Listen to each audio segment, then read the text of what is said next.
this is Elizabeth from Pilates on Grand. I am working on the stability chair today. So this is just a little variation. We have our step up, step down. You can also do this on a regular plyometric box, or you can just start from the floor, playing it nice and safe on the floor.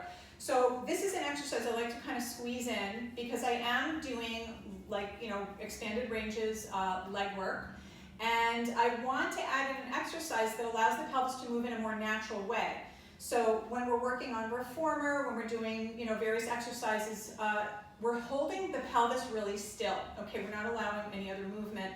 So when the legs are moving, in reality, the pelvis has a different plane of motion happening. So there's actually not just this kind of straight ahead plane where the leg moves forward and back, but the pelvis moves in frontal and transverse planes. So there's actually a bit of rotation through that pelvis.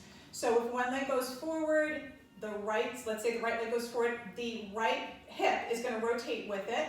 And when the left leg goes back, the left hip rotates with it. And there's an opposition force. So this exercise is a nice one because I really focus on that little slice, that piece. That's so important. And it's so important too if you tend to have sacroiliac issues.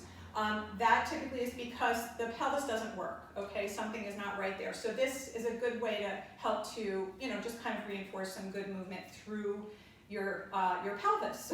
Okay, so I'm going to start with my left leg as the weight-bearing leg. So I'm going to take my right foot back, I'm going to find the pedal.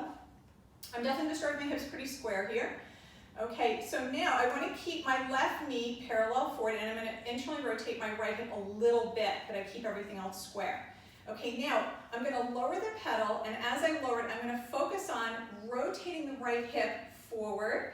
The left hip is obviously going back, and I'm just going to load that left side a little bit. So I'm going to kind of press out a little with my, into my left hip. So I load it a bit there, get that stretch through those muscles, and then I come back up, counter-rotating that hip. Okay, so the right side's rotating, but the left side's taking that weight load. This feels really good.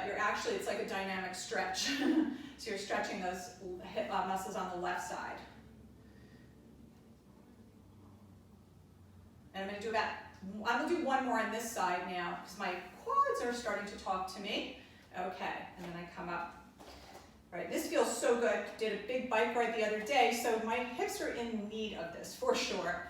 Okay, so now I'm going to take my left foot back, start with square. Okay, then I'm going to internally rotate that left side.